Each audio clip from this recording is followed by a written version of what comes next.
Halo semuanya, nama saya Rinaldo Ong, saya dari Fakultas Arsitektur dan Desain, program didik DKV, NIM saya 19L10056. Pada kali ini saya akan membuat video reaction tentang kesucian bukan merupakan titik henti, melainkan perjalanan. Saya akan menjawab pertanyaan yang pertama, yaitu apa arti kesucian bagimu, bagaimana konteks suci di dalam Alkitab, dan tentang integrasi nilai Pancasila.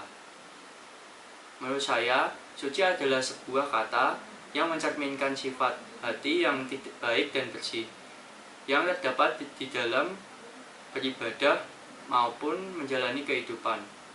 Di dalam Alkitab, kesucian berarti sama sekali tidak tercemar, tidak najis, dan tidak kotor. Kata suci digunakan untuk segala yang berhubungan dengan Allah. Di dalam Alkitab, kata suci dan kudus biasa digunakan untuk hal-hal yang khusus atau hal-hal yang bersih dan murni. Di dalam Alkitab, biasanya kata kudus dan suci digunakan untuk menyebutkan hal-hal yang berhubungan dengan Allah. Seperti yang pertama, yaitu tempat yang kudus, yang terdapat pada Keluaran 3 ayat 5, di mana pada ayat 5 berbunyi, lalu ia berfirman, janganlah datang dekat-dekat, tanggalkanlah kasutmu dari kakimu, sebab tempat di mana engkau berdiri itu adalah tanah yang kudus. Yang kedua yaitu peristiwa, di mana terdapat pada Imamat 23 ayat 37, di mana berbunyi, itulah hari-hari raya yang ditetapkan Tuhan, yang harus kamu maklumkan sebagai hari pertemuan kudus untuk mempersembahkan korban api-apian kepada Tuhan, yaitu korban bakaran dan korban sajian, korban sembelihan dan korban-korban curahan setiap hari sebanyak yang ditetapkan untuk hari itu. Yang ketiga yaitu benda, di mana terdapat pada 1 Raja-Raja 8 ayat 4, di mana berbunyi, mereka mengangkut tabut Tuhan dan kemah pertemuan dan segala barang kudus yang ada dalam kemah itu. Semuanya itu diangkut oleh imam-imam dan orang-orang Lewi.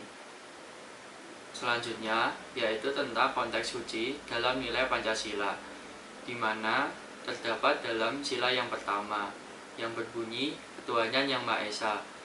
Dalam ketuhanan yang Maha Esa mempunyai arti di mana manusia hidup mengikuti pedoman-pedoman yang ada dalam agama yang dipeluk. Dari agama tersebut dipelajari hal-hal yang penting dalam kehidupan agar kita menjadi suci. Pertanyaan kedua yaitu tentang bagaimana proses menuju kesucian. Kesucian atau kekudusan dapat kita capai dalam kehidupan kita sehari-hari, di mana kesucian dan kekudusan dapat kita capai dalam melakukan kegiatan kita sehari-hari, dan itu menjadi proses dalam kehidupan kita.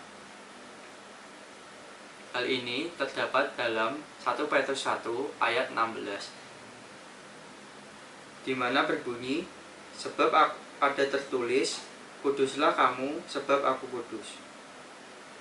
Proses menuju kesucian dapat dilakukan dengan beberapa cara, yaitu yang pertama, menaati hukum Allah, yang kedua, menghindari perbuatan cabul, yang ketiga, memperbaiki tingkah laku, yang keempat yaitu menghindari segala dosa.